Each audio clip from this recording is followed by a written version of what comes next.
Welcome back to another episode of AK-47 Radio. The best guns in the motherland.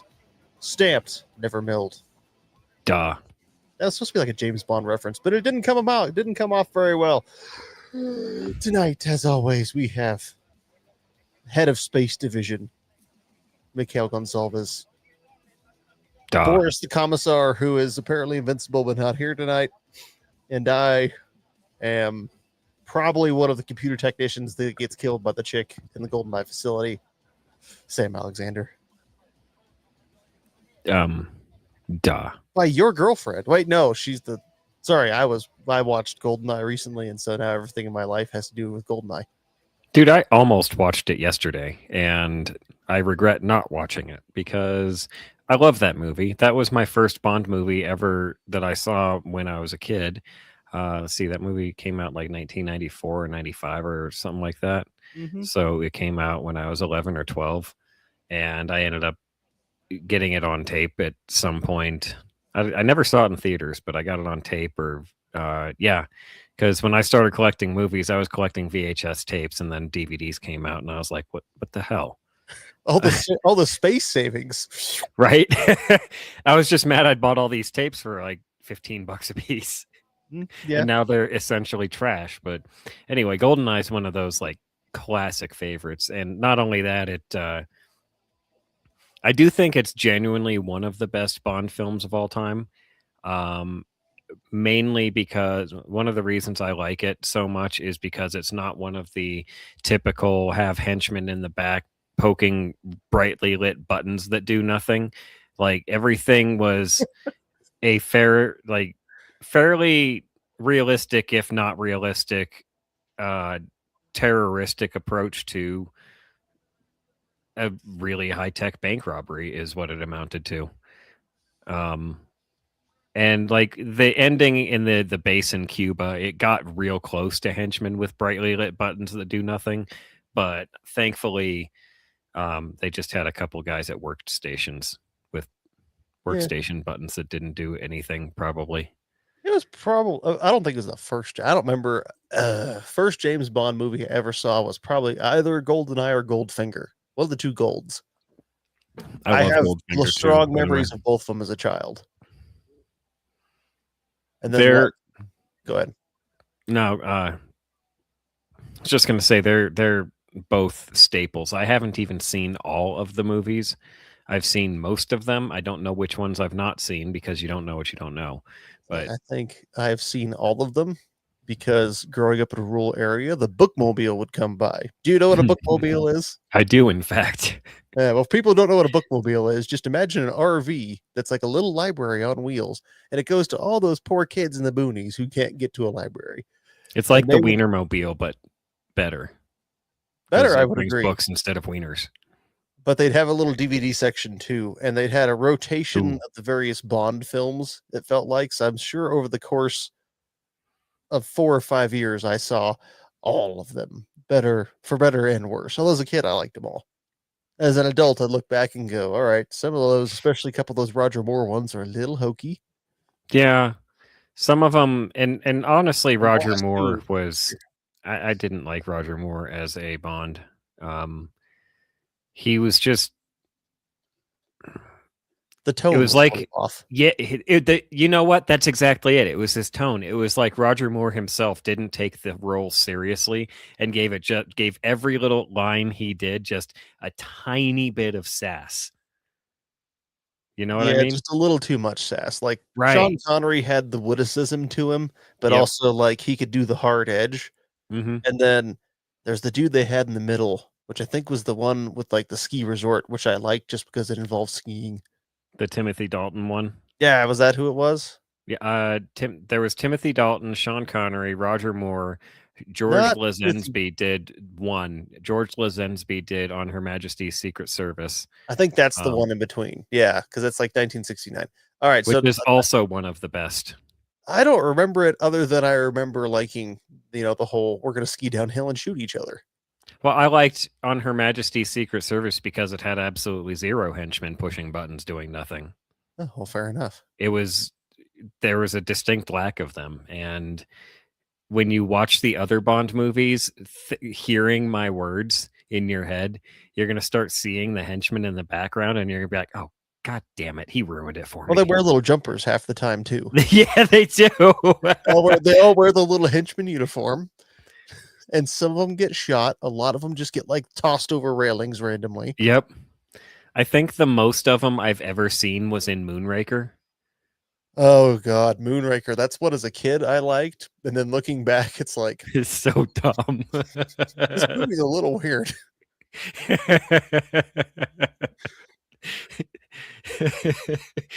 Honestly, though, but the Nintendo 64 game GoldenEye that came about because of the movie, just Oh yeah, absolutely one of the two best Nintendo 64 games. The other one was Mario Kart. yeah, I can agree with that. Um, Moonraker was weird. Most of the Sean Connery runs I remember liking. yeah, Oh, Goldfinger. Yeah, though I just said Goldfinger. The Man with the Golden Gun. It was one of the three gold ones I think were in the rotation the most. Because I watched Goldeneye a lot. And then the Pierce. So yeah, the a lot of those middle ones with Roger Moore were really kind of doofy and weird. And then you get to Pierce Brosnan. Goldeneye was good. The World Is Not Enough was pretty good. The last two, I think I've only seen once because they were like, meh. There's the one with the guy who's like who has the stealth ship and he's manipulating the Chinese and the British to go to war. yeah, That one's that's not Tomorrow Never terrible. Dies. That one's not terrible.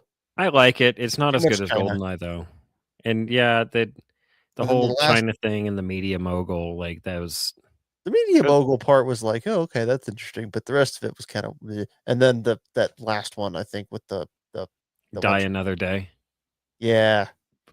It was the North Korean dude that reimagined himself through plastic surgery, essentially to look just like a British mogul and take over the world's diamond supply or some weird shit like that. Like Yeah, I remember I not liking that one. I genuinely think that Pierce Brosnan is the best Bond.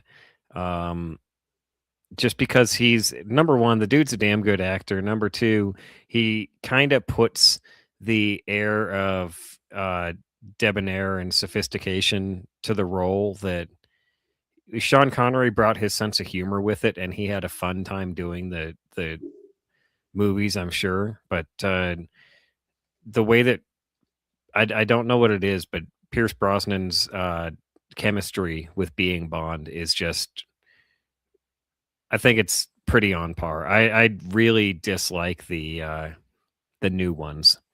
Oh, I don't like the Daniel Craig ones. I like Casino Royale, but they did go way too hard almost into the Jason Bourne influence with all the new ones. Yeah. Casino Royale was pretty good. Crap, I don't even remember. I haven't seen all the new ones. I stopped after Spectre. Skyfall, I think. Spectre, Skyfall, Casino Royale. There's one other one. Oh, But what kind of Solace. Quantum of Solace wasn't right? terrible. And then Skyfall was like, okay, that wasn't bad. And then like at the last two, I saw one of them, and then I didn't bother seeing the other one because they just got bleh.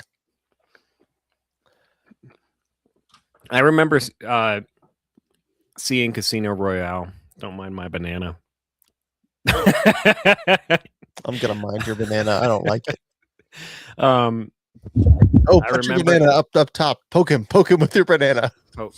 Welcome, Lady Laterson. Get poked with my banana. Behold my Oh, mighty banana. you know what? You're one to fucking talk. At least I was here on time-ish. And then, No. and then we hung out for a few minutes while you ate dinner. Right, we waited for you, and we chilled while I ate dinner, which I was going to eat dinner while you guys talked while we were live, but instead you were late, so I ate my sandwich and then we rolled. Feces occur. Oh yeah, there was no worry. We were. I opened up with. I watched Goldeneye a couple days ago, and so We're deep in the Bond bad chat Goldeneye currently. puns. And then yeah, we randomly started talking about James Bond because why not? Would you like Oh, to of course. contribute to the Bond? Yes, I will contribute to the Bond conversation. Daniel Craig is the worst James Bond ever. Changed my mind. You can't. And yeah, and Sean Connery is a national treasure, even if he is not originally an American. I don't believe that he's the best Bond, but he's absolutely a national Oh, treasure. no. Sean Connery is absolutely the best Bond. The I second best is we were Roger li- Moore. was literally Oh. saying, ooh, yeah, I was literally saying this before you showed up that I think Pierce Brosnan has the best chemistry with the role of all of them. And George Lazenby did a really damn good job too. Yes, but okay, Pierce Brosnan, you're only saying that because you grew up in that era and he was your original Bond. I actually started watching, I think it was I'm from the TNT? 60s, Shoney. I think it was TNT or Spike TV. Did a marathon of all the Bond movies back, when you had to suffer through commercials and shit. And I remember watching them mostly in order, but obviously I didn't catch them all at the right time on the right days. And so I started with Connery. But Pierce Brosnan does hold a place in my heart. Yeah, I love the Connery movies. I think they're fantastic. We were literally talking like the Timothy Dalton ones are a little, and AR-15 podcast in the chat says, "Tell me you're not eating that for the shape." Dooley, I'm Only for the absolutely mouthfeel. eating it for the shape and the Yeah, he mouthfeel. knows. He said it. Bananas are a little mushy, but they're also kind of grainy. That's their mouthfeel. It's almost a little veiny, maybe. It may be a little. Have we talked about mouthfeel on this show before? About how you can look at any textured surface in your Yes, you brought this. You bring it up a lot. All right. Just wanted to make sure we've talked about mouthfeel. But anyway, I actually disliked Roger Moore as. I think he's actually the worst Bond. I think he's the campiest Bond. Well, that may not be true. No. What's the one that nobody can ever remember his name? Not Timothy Dalton, the other one that only did like one movie. George Lazenby. He did on Her Majesty's Secret Service that tells the story of Bond and his wife and how she died. Yeah, he might be the campiest, but Roger Moore is up there. But it was also what, the 70s? Yeah, it was a dark time in American history. It was like James that Bond. Is fair. It was like James Bond and Smokey and the Bandit had a baby. That's fair. What a way to put that. Wow. You know what they had a lot of in GoldenEye that really pertains to what our show is about is they had a ton of those AKs. Lots of Tommy guns in general. Where that movie started my obsession with the AK-74U, because that's what Bond uses in the beginning and uses in the that gun gets a lot of screen time because it's sexy. 006 tosses Bond one right in the beginning, and then the on-a-top chick massacres all the computer nerds with one, and then Bond uses one cruising through the streets, and then he uses one he holds one on 006 and the Russian general in a little Mexican standoff, and he's got the fucking stocks folded. He's got it. I mean, he's not aiming down the sights because he's basically staring down the center line of the receiver with it up here in front of his face. Bond only uses sights if it's a scope. Otherwise, it's all point shoot. And even then, he can 360 no scope like a motherfucker. Facts. Because he's James Bond. Now, that's all. I haven't seen the movie in quite a while, actually, so I should give it a. The whole thing that spawned this was that he had watched GoldenEye recently, and I literally yesterday was scrolling through movies to watch, and I was like, man, I haven't seen GoldenEye in a while. And I did that pause where you almost choose the movie and then you go find something else. Yeah. I recently I have most of them on DVD, and I was recently going through starting with Dr. No, and I kind of got tired of Bond and went off to something else. I think I went to Underworld from Bond. But geez. That's a series. Dude, there's no AKs in Underworld, is there? I don't. Yeah, there are. There are? Yeah. In Underworld 2. Actually, I take that back. So, spoiler alert, if you haven't seen, by the way, fucking fantastic movies, because Kate Beckinsale is hot as shit in that role. Not anymore. Not anymore, but back then.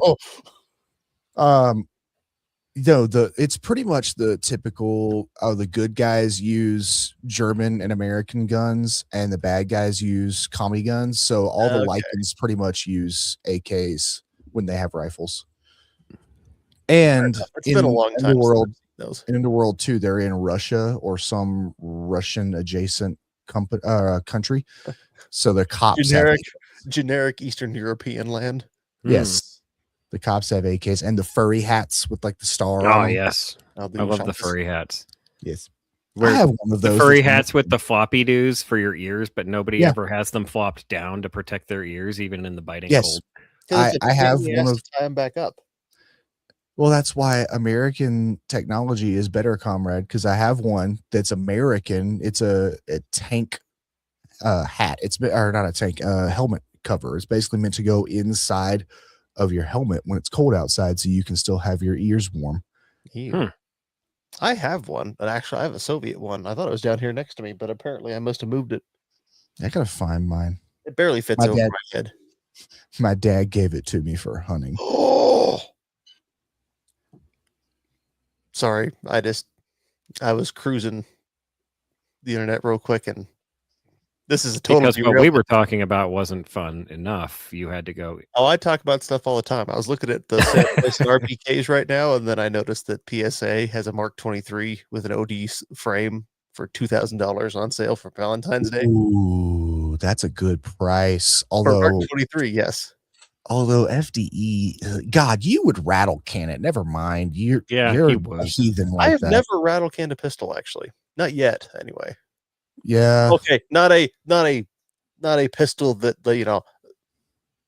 I've rattle canned, ATF definition pistols. Yes, but not human definition pistols. Let's just get this straight. By the way, nice Magpul grip. I approve. Behind your head. Is that right? Yeah. We'll get there. You would buy the Mark 23 because it's cheap right now, but you would go, you would go FDE. Ooh, it's supposed to be black.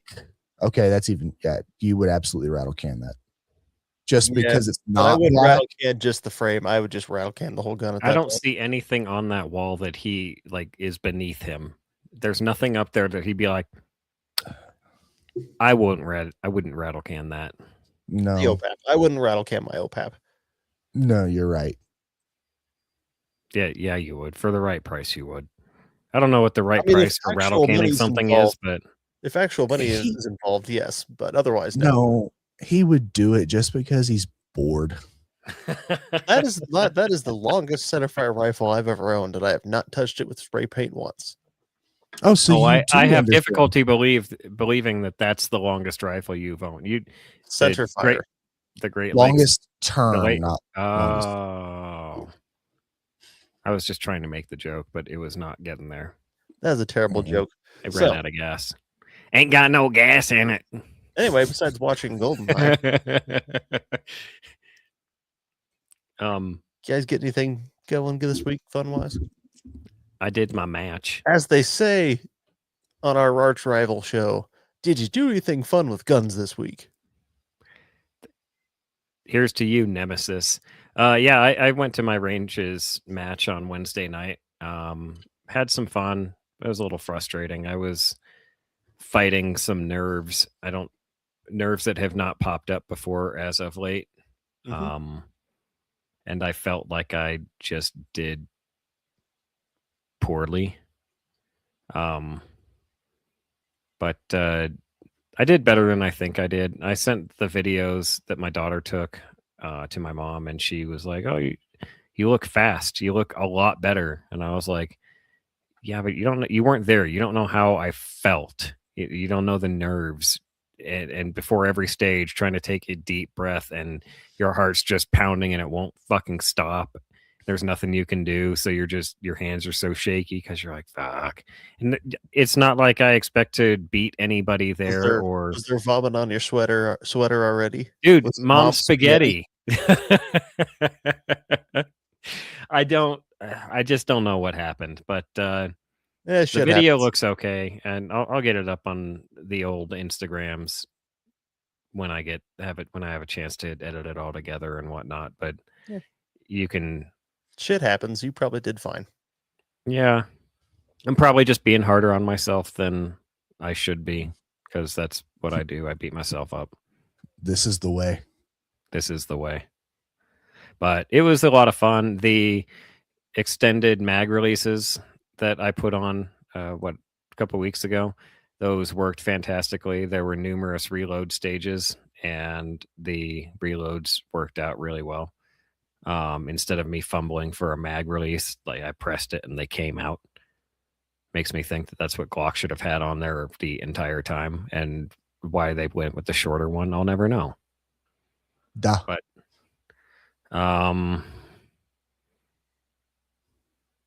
other than that, I haven't really done anything. I teach the humans. We went through some drills today. Actually, I found a good dry fire drill on the internet that I may as well share with you. You get 2 targets, or regardless of how many targets, you can do 2, 10, 5. I don't give a shit. But you get a number of targets and you put them distances away from each other, not short distances. Like, you stand in the middle of the room, one's to your 90, one's to your 180, one's to your like 10 or 11 o'clock, whatever the hell degrees that would be, like, regardless. The idea being that you start looking for your target, you pivot to your target, you get on target, you get squared up with them, draw, get on target, and then target transition, where you have to move your body. We didn't do the move your body because my students are pretty new. But I put one target about 45 degrees to their left and one to their right, and I had them from the middle of them draw, turn, take 2 fake shots because we're dry firing at the left target, and then transition to the right target. And before we talked about transitions, I told them about how you either point with your knee in the target side knee, or you drop your non-target side knee. Either one accomplishes it, but dropping your knee, it's actually faster and smoother. Or you Pointing just with your bring a knee is less. grenade. Yeah, I mean, a grenade works, but Basically, really don't well, tank turret. Right. Tank turreting is for movement. Yes. Bang. Works really well for movement, actually, but it's definitely Yes. for movement. If you tank turret, we actually talked about this specifically. Tank turreting, if you do that while standing still, you will almost every time overshoot your target and have to come back, versus dropping your knees or pointing in the direction. I realize if you have not been to a class that teaches how to point with your knees or drop a knee, you have no idea what I'm talking about, and I have honestly no idea how to genuinely describe it. It's Haley's strategic body mechanics. What? It's Haley's strategic body mechanics.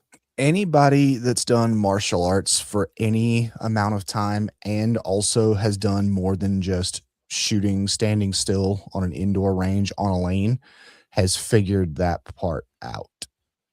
So it's not rocket surgery. What's really awkward is when you're turning around and your power traverse gets broken, so you have to switch to manual traverse, and it's really slow. Yeah. Just turn that handle. Hey, that's about where I'm at right now. Yeah, it's actually been a fairly decent week for the guns. How about you, Mr. Commissar? How was your nap, sleepyhead? You know what? It was nice and much needed.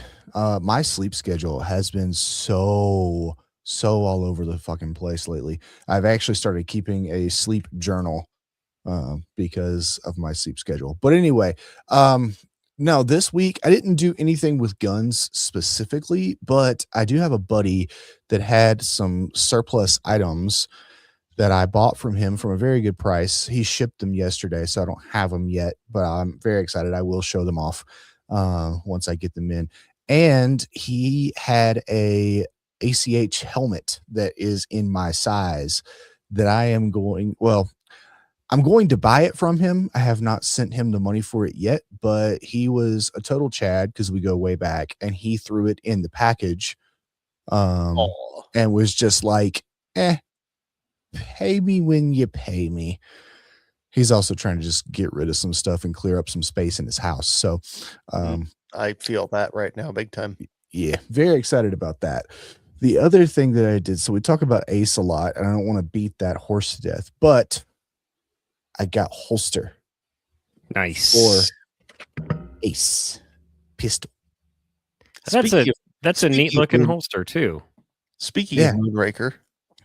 Yeah, right. And it came with a paddle, which I hate paddles, but it's Safariland compatible, and I had an extra CUBL. For those who know what a CUBL is, it's the little leg thigh extender thingy, so it sits down lower off of your belt. I had an extra one sitting around with a QLS receiver on it, so I bought a QLS fork.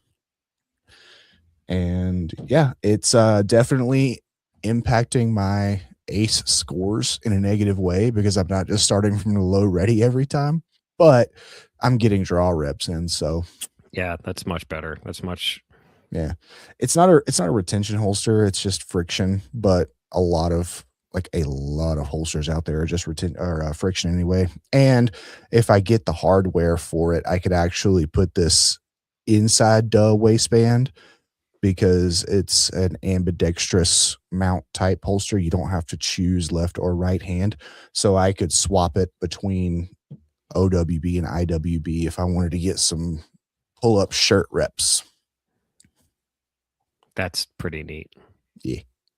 I could just buy another holster and set it up dedicated for IWB, which is probably what I'll do because I'm too lazy. Well, did you get a Quest 3? I think so. It's the one that it doesn't have the cameras that look like columns on the front. It's got the cameras that look like cameras. Hold on. He's moving. Yes. Fascinating.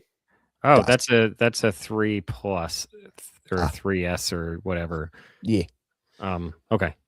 So it was on sale from Ace. It was like a 4th of July sale last year. And it was the whole bundle, and I just bought that. It was like half off. That's awesome. I think I paid $500 total for a pistol, the headset, and the membership. Dude, that's a killer deal. Yeah. If you're interested in the Ace, if you're in listener land out there, definitely wait. I mean, you could wait, you could not wait. If you want to wait, though, they do killer deals like that every now and then. You just got to pay attention. Yeah.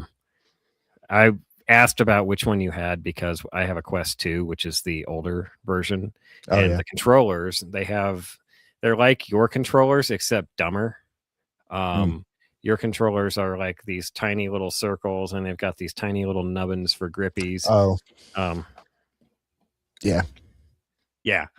My controllers for the 2, they come with this like big old halo arc over the thing. Yeah.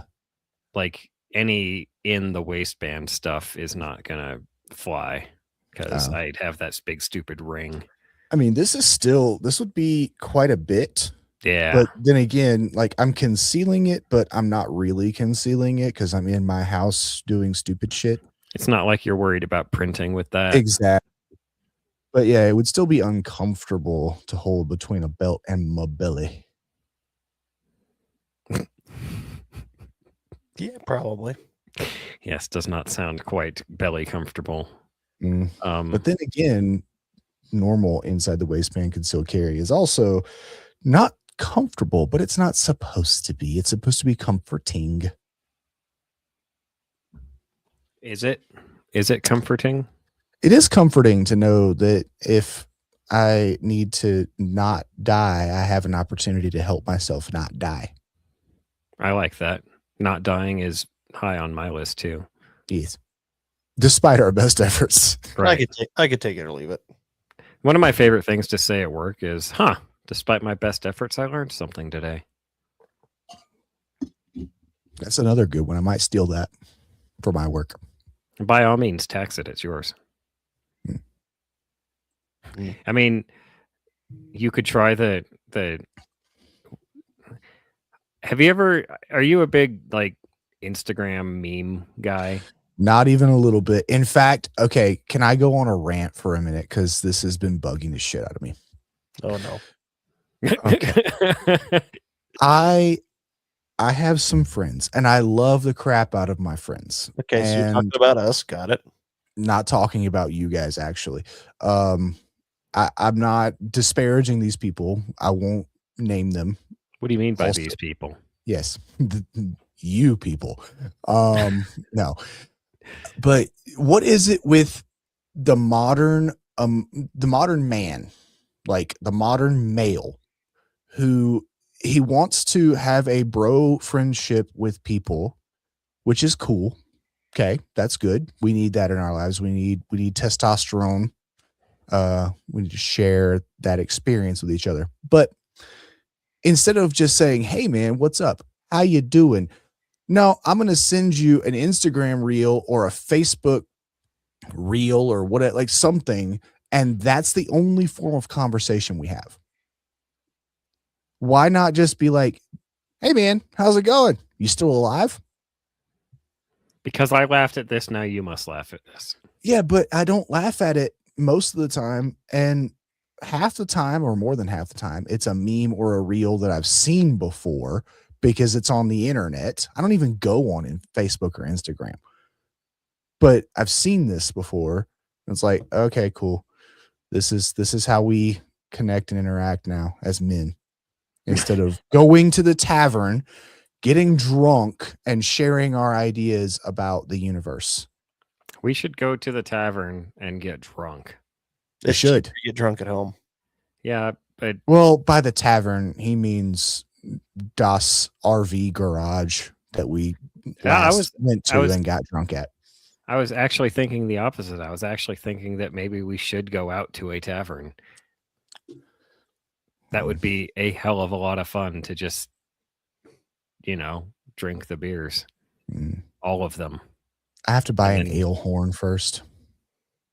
What'd you call me? Oh, I've called you a lot of things. You got to be more specific. So anyway, Sam, what did you do with the guns? all the things. None of my guns have remained unmolested this week. So, except for one. Which of them are happy they're paint free? So, got different optic mount in for the crank to move the. Basically, this is a knockoff of a Zeniko mount. So we'll see if it holds up, but moves the red dot Picatinny rail up to the rear sight instead of being on the gas tube, because I hate that gas tube nonsense. 2 questions. One, who makes that? 2, do you still have a functional rear iron? China, and yes, if I pop out 2 screws. Yes. This is why not a permanent modification, it just clamps on. So we'll see if it holds up. We'll put some rounds. No, that's valid. I'm at least hold up. It's machined aluminum. There's one of those points where it's like, well, is aluminum really aluminum? It doesn't have any leverage points where if you drop it, it's gonna, it's pretty much just one solid block. So, does it only attach to the rear sight base? Yep. So if you drop it on its side, it could do this to it. Yeah. Nah. It'd be fine. It's fine, comrade. I'm glad you still have a rear sight, though. One of my criteria for any gun that I would consider using for self-defense or fighting is that too. You can. I didn't. Oh, it's got the cut. Taking a picture of this. It has just the tiniest little window to see all the way through. And where did I get this? Is a knockoff of a Zeniko. I forget the exact number. They're as bad as like luxury cars in terms of naming things letters and numbers. Yeah. No, I mean, it'll be there. It'll hang out. We'll give it some shots, see if it breaks. If it doesn't, if it does, it does. If it doesn't, it was $20 off freaking e-bike. So There you go. not a big deal. And then I also picked up an actual Bakelite pistol grip for this one finally, instead of that horrible green fucking wood furniture that PSA put on that I restained brown. It does look good. And I Bakelite, actually found it for pretty fucking cheap off of a website that I'm going to butcher the name of, but it was Mocha's Rafus. MOKASRAIFUS. One of those websites you look at it and go, well, I'm either going to get this. I think with shipping it was just over $20. I'm either going to get the pistol grip in the mail or I'm going to get my credit card stolen. Let's find out. And this is why you go to your local gas station or grocery store, get a Visa gift card, load it with some cash before you make such purchases. No, this is why I'm on a first name basis with the fraud department at Navy Federal. That's not a thing to be proud of. Hey, I've never lost any actual money. They just lock the card down and we go through the stage and we go, that's not me. That was me. That was me. And then that's it. I have had my debit card stolen a few times. I honestly don't know how. Some of them I'm sure were internet purchases, but other ones, oh, that was me. There was no way. Yeah, I'm sure it was.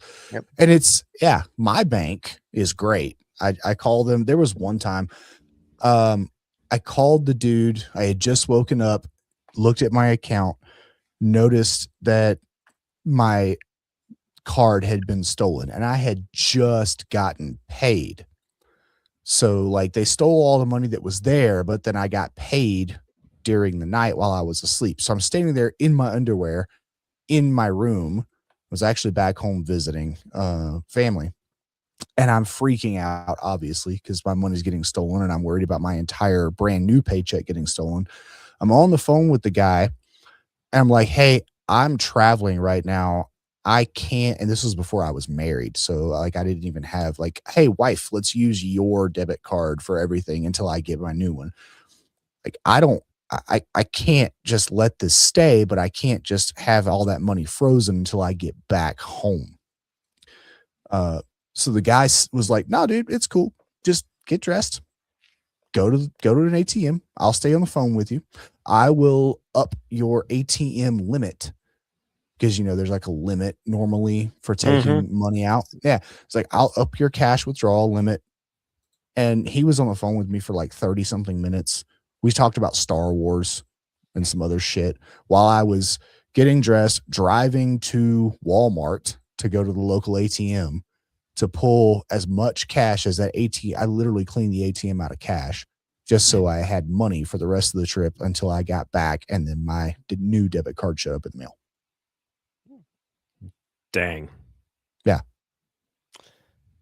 I basically live off of my credit card, and I pay it off every month. And that way, if Capital One, I have a Cabela's card. If Capital One detects anything silly, like they will. I had somebody try to steal it. They got a hold of my number somehow. I don't know how, but they tried to charge $5,000 to Lowe's.com. And Capital One was like, no, reject. So then they tried $4,000 and they rejected it again. So then they tried 5 separate transactions of $1,000 and Capital One rejected all of those. And in the middle of this, they're texting me, hey, did you try to spend $5,000 at Lowe's.com? And I was like, no. Perfect. Your new card's in the mail. And meantime, they're still trying to, like, they'd already shut my card down and they're still trying to buy things from Lowe's.com. And they're not able to touch your bank where the quote unquote real money sits. Right. So I have it set up to where my pension goes to my checking account and then my bills get paid out of my checking account through mostly ACH transfers instead of debit card transfers. With ACH transfers or bank, that's when you do your bank account and routing number. I know you guys know that, but for anybody that doesn't know. I hate to interrupt this, but we are 40 minutes in and we should probably not talk about our bank accounts. But when you have your bills on auto pay and you just anything you need you put on the credit card and then pay that off every month, that's a much safer financial solution than using your debit card for everything. The problem is people with credit cards get into this, oh, I have credit card, I'll just pay it off, and then next thing they know, they've racked up more than they can actually afford to pay off that month. So they're like, oh, I'll just pay off what I can and pay it off the next month, but they don't stop paying or they don't stop swiping the credit card. Okay. Dave Ramsey radio's over. Holy fuck. No, this was good financial advice. Yes. No, they don't need financial advice. We're here to talk about guns, not talk about fucking ACH transfers. If you have good sound financial advice and you're poor. planning, then you can buy more guns. Nope. The more guns you buy, the better off we all are. I watched Lord of War. He says he maxed out one credit card with another. That man's life is a goal. Yeah, but he was just doing it for the points. So anyway, he also woke up next to a chick in Africa that he didn't remember having relations with, wondering if he had AIDS. Yeah, I mean, we've all done that. But that Mocha's Racist website, they've got, I mean, I just want to plug them real quick. They got all kinds of good shit on there. Russian laminate pistol grips, lots of Bakelite stuff, random AK parts if you're doing a build, random FAL parts, FAL mags, surplus FAL mags. It's like, oh, fucking sweet. Looks like it's just a little dude who runs his own little import shop. That Bakelite grip does look good on that gun. I will give you that. Bakelite, I don't know what it is. I am a modern dude when it comes to guns. I'm a Magpul whore. I like my classic shit, like my Garand and my Enfield, but something about Bakelite, like you cannot ever give a man shit for choosing to go the Bakelite route over a modern route. I have an AK Magpul grip sitting in the box that I got in one of those crates, you know, like you buy something and you don't know what you're getting, you just pay it every month and you get stuff. Oh yeah. I have an AK grip that I've never put on anything because I don't have an AK, and I'm just holding on to it because I know I'm going to get an AK and I'm going to put that Magpul grip on it. Magpul schmagpul. Well, I got my other rail in from Midwest, finally. Technically, it was from AIM Surplus, but it finally made its way back here from California. It survived going to actual commie land. So I mounted that to my PSA. Seize it and burn it. I mounted that to my PSA 101, and then I did something else to my PSA 101, which is I attacked it with spray paint. Except for the light, apparently. Well, the light's actually leftover green from a different rattle can. So you didn't do the light, which means you're wrong. Yeah, how could you not paint the light?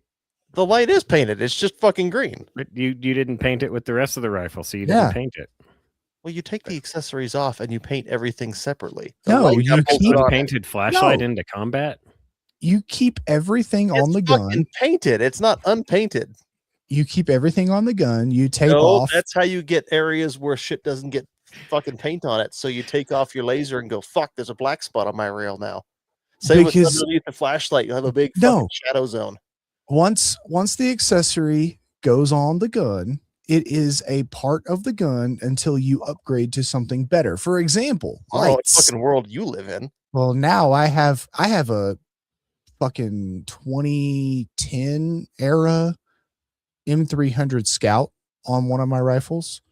So it's like, oh, that's cute. My little tiny Streamlight pin light one AAA battery is brighter than that fucking thing. But once it gets put on the gun, it's married to the gun until you get something nicer. So if I put a nicer, not how any of my shit works. Yeah, this laser will hop between guns and it'll just get zeroed at a convergent zero at 100 yards as many times as I need it to, because I am not buying that many lasers. I knew I didn't like you, but I didn't know that I didn't like you because you did converging zeros on lasers. You can do your all right. No, we're not going in this right now, but you know what? The guy who taught me everything I know about night vision, who built the shit for 10th group, is just like, just do a fucking converging zero. You're an idiot if you don't. Okay. Look, if I do converging at 150, 200 yards, my laser is always going to be about 2 inches off until it gets all the way there. If I'm shooting past that, fuck that shit. So Sam's getting advice from an expert, and so anyway, the commissar threw up. So anyway, the rail. That's fair. I was immediate downside of the Midwest Alpha Rail. I no longer get to have a cleaning rod. Oh, sad panda. Other than that, though, I like it. It doesn't put as much weight up front on the gun as I thought it would. It's nice and comfy. I did get the M-Lock version for this just to slim it down a little bit. I need to throw some Loctite on the screws. I'm planning on going to the range on Saturday. We'll see if that transpires. But other than that, I hate M-Lock. It's fiddly and fucky. But there it is. And then I rattle can the gun just because at this point it might as well. Now it blends in. Except for I went out and got a Magpul pistol grip for it. And then fucking vertical foregrip to use as a hand stop. And those are black right now. And they'll get painted eventually. That's pretty much all vertical foregrips are for. Pretty much. In my opinion. I mean, you may have some gun where you just, if it's full auto and you want the control and it's super tiny and it's chungus from top to bottom and you can't really put the thumb on top, then maybe a vertical grip is one of those things you hold like a broomstick. Mm-hmm. But I still haven't figured out my configuration with the laser and a pressure switch, but this laser may not be on here for too much longer. I might get an SMS Trinity, which is a Chinesium IR laser illuminator. But I know some guys who've had one, who've had good luck with them. I know Dueling in the Air 15 podcast has screwed around with their stuff in the past some too. I'm not going to say it's just as good as, say, a Hollow Sun Iris, but they do seem to cross the line into good enough. Or I might swap my DIR-V laser onto it off my AR. We'll see. It's still in that working out the kinks phase. So speaking of Dooley, he had a shot. He had a question in the chat. Have you guys been running the special sauce and how's it been working? He's referring to the special shot Racha that he basically made 17 gallons of and then brought us all little squishy bottles full of. Oh, I made You're the only one I think who ran out of there with his sauce. Sean made some and gave me a couple bottles of it, but I have not actually made my own. Duels, I have one little bottle that Duels gave me. If how much the last bottle of Hops number 9 gun oil I went through was any indication, this is going to last a long time. Regardless, yeah, Sam made his own. I've been using it to lube everything I clean with, or everything I clean. And that hasn't been a whole lot lately, but I've been running it on the Glock for the competitions, and the Glock seems to like it just fine. I've been using it on my guns too. When we went to the range, when I came back, because I clean guns after every range day, that's what I put on the new gun or the guns after that trip. Yeah. It's been working. This is my new gun oil. Yeah. I did also use some on some of my out the front switchblades, and it made them worse. So now I actually have to like take them apart and clean them out and do something else with them, but they already had some lint in them. But for guns, I think they're great. Gummed up the lint then. Yeah, exactly. Yes. I've put it on both. Actually, I put it on all three of these AKs behind me, and it does lube things. It does lube things. It does. I mean, lube things very well. Because it's grease mixed up in a less viscous liquid, I make sure I shake it up really good every time before I use it, just so that I get straight motor oil on it. Yeah, so I get more equal parts of everything. But other than that, yeah, shit's awesome. Yeah. And I have taken guns to the range that have gotten that treatment and absolutely no issues. Time will tell on the Glock barrel. I used a certain, I don't even remember, it was a long time ago, but my Glock 22 has over 10,000 rounds on it. Exact number unknown. On my rounds tracker, I have at least 3,000 on it, and that was keeping track after 2017.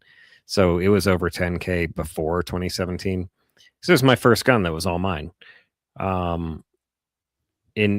any case, I used one specific oil on the barrel for a while, and then over time it developed those smile marks. So did the inside of the slide, all that. And then I switched to the Hops number 9 gun oil, and all of that stopped. I've had other guns that some of the wear marks has stopped as well. I've got guns that the wear marks haven't even started on because of the Hops number 9, and I honestly think the Shot Racha is just as good. It's cheaper, and it's honestly probably better because it's a thicker oil and it's coating things a little bit better. The only thing I'd want to know how it does, and Dooley's going to have to get back to us on this because he lives in a dustier part of the world than we do. But I want to know how that oil does with dirt accumulation as well.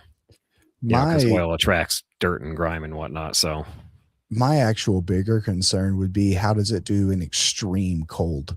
I'm not so much worried about a concealed carry pistol because that's at least up against your body and getting some body heat on it.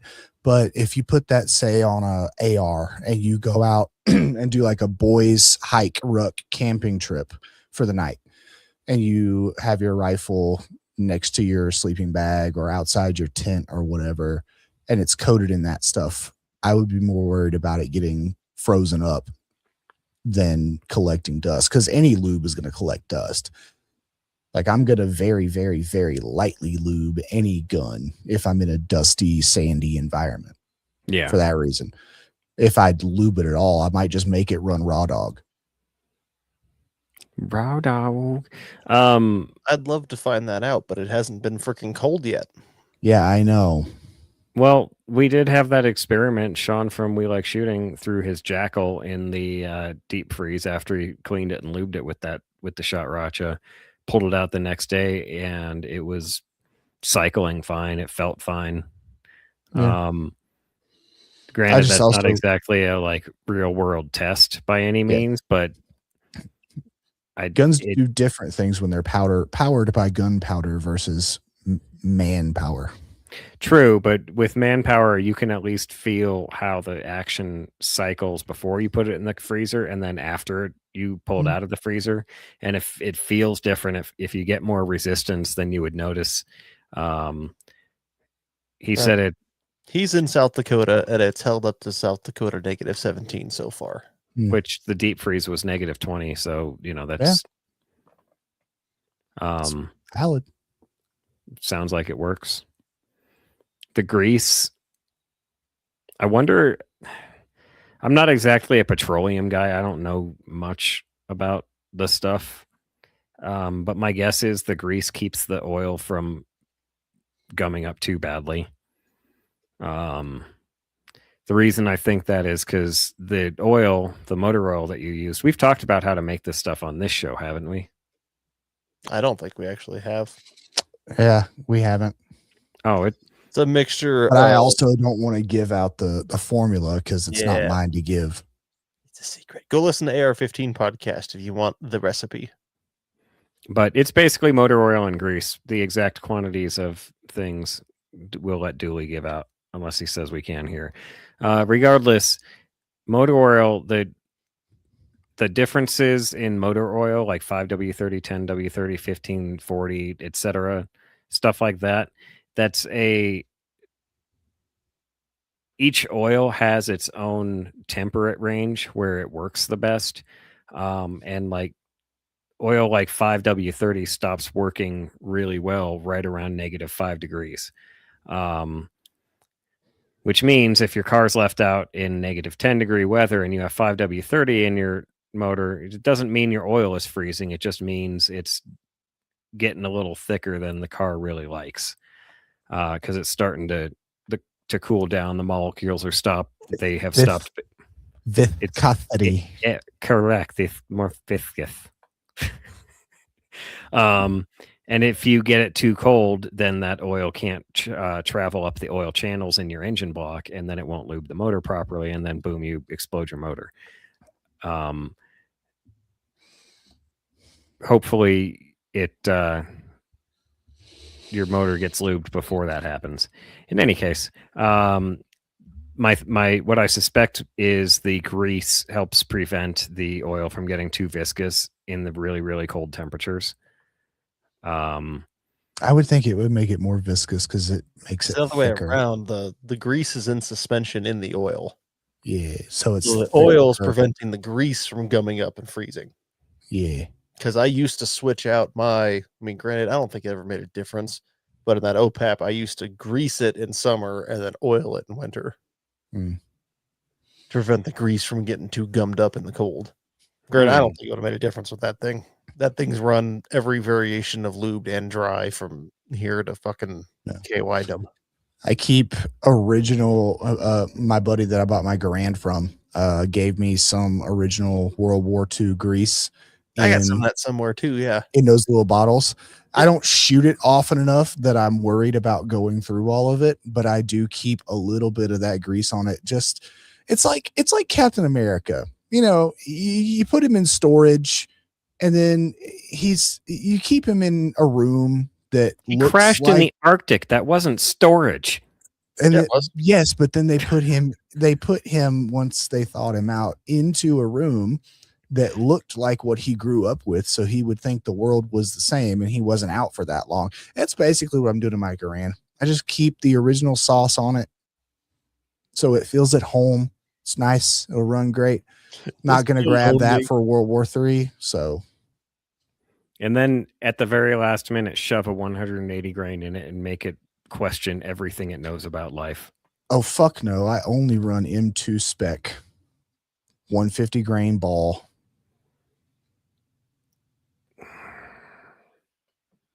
It's a Garand. It's an original World War II Garand made in 1943. I support this. I'm not about to bend that fucking op rod with some hot rod shit. Well, if you ever do, I have 4 of them sitting in a trunk. No, it's all original. It's all numbers matching. Fuck that. I'm just saying, if you do bump that op rod, I got you. Well, I appreciate He does have a pile of op rods. He doesn't have a pile of Garands, but he's got a pile of op rods. I have a pile of Garand parts that if you got me barrels, receivers, and stock, we could probably put 1 or 2 of them together. I support this. Let's do this. We should do that. And this is through dumpster diving. So don't let anyone ever tell you that going in the dumpster is a bad idea. See, the invention of parts interchangeability through machining, it was like one of the greatest revolutions of the industry. The assembly line. Yes. Thank you, Henry Ford, for that one. Right? Also, thank you, Henry Ford, for the 40-hour work weeks, you dickhead. I mean, that's better than the fucking longer than 40-hour work weeks that most of his employees were working before he instituted the 40-hour work week and it became the standard. Then there's countries like Denmark that work 36 hours over like 3 or 4 days, and they're far more productive than we are. Bullshit.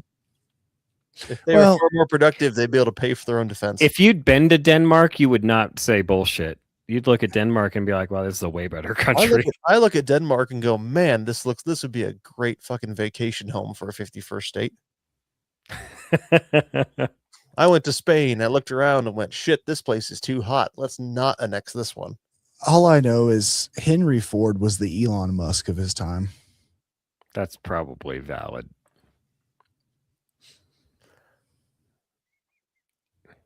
All I know is Stalin tried to copy him. And then look how that went. Yeah, it didn't work as well. Yeah. And then he died and his successors made it worse. Pretty much. Because communism works great, kids. It's not going to work this time. This is your brain. This is your brain on communism. It'll work this time. But what a well placed. Nope. Anyway, got my gun. I got AK rails finally, the first time ever. I've been sitting on that for like 13 years. I went back and forth on getting one for my OPAP and then never did. Does it replace the? Do you just have to take the wood off of the upper? Oh, so yeah. Well, you field strip it, and then you pop your lower handguard off. You take a pair of pliers, grab your grass tube, grab the wood, give it a twist, and that pops off. The gas tube is underneath, but the upper part of the handguard bolts to the lower part. So it's not bolted to the gas tube. The gas tube is just in there. Now, other question: do you take your gas tube off when you clean them? No. So I've been wasting my fucking time with that. I mean, really, Probably, yeah, you can run a but- brush through it if you're really worried about it. Just a bigger bore, like a bigger, like a chamber brush. Like if we were shooting corrosive ammo, it would be worth I think blowing you'd that wash off. it out. I'd probably wash it out if I was shooting. But you still have to ammo. take it off to do that. Right.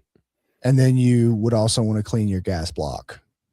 Oh no, fuck it! I just turn the rifle on its head. Well, not on its head, the muzzle down, and just pour solution down the gas tube. Let it run straight out the gas port.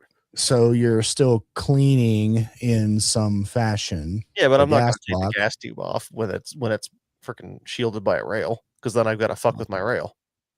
Oh, I mean, we could solve all this by not shooting corrosive ammo, but Look, if they're still imported it cheap as fuck, I'd shoot a ton of it. I have 1,000,000,000%. how many do I have? I think I have a full case of remanufactured. Is it Vipanel? I can't remember who remanned it, but it still has original primers. It has new powder on top. So I bought it during COVID. I haven't shot a round of it yet because I haven't needed to. 7.62 by 39, but it was original military ammo. They pulled all the bullets, dumped the powder, recharged each case, dropped the bullet back in, and sent it on its way. I may have test fired a box of it. It works just fine. Yeah, I did test fire a box of it. yeah, give your wood a little twist until it pops. What's wrong with that, Dr. Scary Guy? Right? He forgot the part where you got to grab it with the pliers. I will say installing those rails sounds simpler than putting that Tapco stock and top cover thingy Frankly, on my SKS. It was all because I had to put a new. Go ahead. Oh, you finish first, and then I'll go. That I had to actually install a new rivet. Oh, so the gas tube on the SKS is different than the gas tube on an AK. mm-hmm. The cover, because it actually holds the piston inside because it's a short stroke instead of a long stroke. Yep. The cover that's attached to the gas tube is held on by a rivet. So I had to Dremel a rivet off and punch it out, put the new cover on top of it, and they included a rivet in the box, which is basically just a nail with a flat side instead of a pointy side that you put in, you put it against something, and you hit it with a hammer until it flattens out so it's riveted. Yep. Riveted for your pleasure. They work even faster Yes. if you heat them up. But no, all this is. Oh, you made me lose my point already. But no, there's just a series of screws in the lower handguard that the upper handguard screw bolts onto, and that's all rock solid. And then underneath, it slides right in the receiver, right into the retaining plate on the lower handguard does fit in there as well. And then you just have a couple of set screws. One of them hits the basically the very base of the barrel here, and the other one just nestles up against the bottom of the gas block, and it holds it all nice rock solid. And you can still get a bayonet on that, right? Yeah. Nice. Can still get a bayonet on it. I already forgot what I was going to say. Is something about disassemble. Oh, these fucking rails I had less trouble putting these on than I do putting on the handguards on like an M16A2 style Delta ring. Oh yeah, Delta rings. It took me less time, and it definitely took me less time than putting my free throat quad rail on my AR. Sitting there with a freaking Allen wrench, just like doing a quarter turn at a time on 6 screws. Yep. Quarter turn at a time. Fuck off. Well, you get it. You get it almost like finger tight. Yeah. And then you do like you're changing a tire.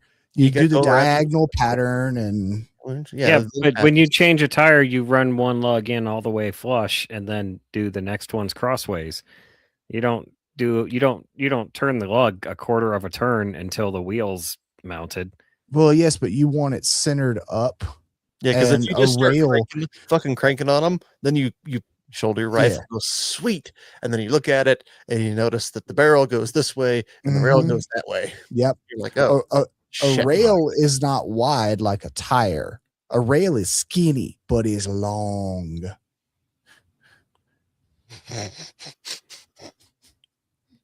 Anyway. So the length makes it easier to get off kilter. Just points. So you're saying the difference is a tire is we're talking the difference between a toothpick and a skull can. Yes. Pretty much. All right then. Toothpick? Yes, I know what toothpicks look like, dickhead. Thank you. Just look down. And yes, skull can. Yes. Tire, rail. I wish I had one to hold up. Tonight on Pander to Mike Radio. That's every night. Pretty much. Yeah, I know. That's what I like. Coming up on this week's episode is what I meant. We did get a review in. Oh. As soon as I find it. It was over on Apple Podcasts, and it was from Dusky. No. From Mr. McSquiggles. So Dusky. No, his actually says his name. Mr. McSquiggles says, I enjoy the cast and the topics. Keep up the good work. What topics? Right? You're a liar. I mean, look, the mentally deranged exist. Yeah, I know. I'm sitting with two of them right now. You can make three of them. Yeah, exactly. How many Hell, I woke up late from a nap and jumped on. Yeah, you did. Crotchety old man yells at internet after his nap. Get off my lawn. Pretty much. Alrighty. Well, I think that'll wrap us up. There was definitely no topic tonight. Fucking ACH transfers and rails, my friends. God. Hey, you know what? For the fact that I was asleep 5 minutes before I hopped on, I think I did pretty damn good. Oh, James Bond. We talked about. Yeah, we threw you right into the middle of the Bond mix, and like you were in. We're good. Yes. Dusky, if you haven't reviewed this podcast yet, you're not doing your service, comrade. Hey, Dusky, don't forget. I know where you live. Dusky, Florida. Leave us a review or face the wall. I have just the Makarov for it. Well, we'll be getting stickers ordered soon, so we'll be sending out sticker packs to our reviewers. I need stickers. Dunkers, and you can stick them to your forehead or your mom's forehead. She likes that kind of nonsense. Dusky can stick them on gators. Only around Disney World. Best advertising ever. As the gator's wandering off with your child, you just see AK-47 radio stuck to its forehead. Perfect. And you'll never forget it for the rest of your life. So then you come and you find our show, and you're like, who are these dickheads that got my child killed? And you listen, and you find yourself. No, we didn't train the alligator. It's not our fault. No, you still blame us. It's not our fault your kid smells like chicken. It's just Mike, trauma blame. Mike is right. You made the analogy. This is I want nothing to do with Disney World. I don't want any advertising with Disney. Nothing. Nope. Fair enough. Dusky, what did the Squiggles guy say though? Florida man's doing meth over here. He wasn't listening. Well, leave us a review. I like reviews, and if you do leave us a review, email contact at lghpodcast.com for now, and I'll start getting addresses and names stacked up, and I promise I will not send bombs. I'm not Kaczynski. I'm saying nothing about that. Fair enough. Just not touching. I know nothing. I see nothing. I know nothing. Well, go out there, train, shoot, get some medical training. Don't be a dead squirrel. Don't be road pizza either. Get a canteen cup. They're awesome. Unless you're a double pepperoni road pizza. That'll work. Do that one. The tism in your gun wall behind you will it grows every week. That's the point. Yeah. Tax refund is coming in soon. And government sponsored firearms. The way it should be. All right. Yeah. Good night. Good night, boys. Good Nacht. Dos Vidania.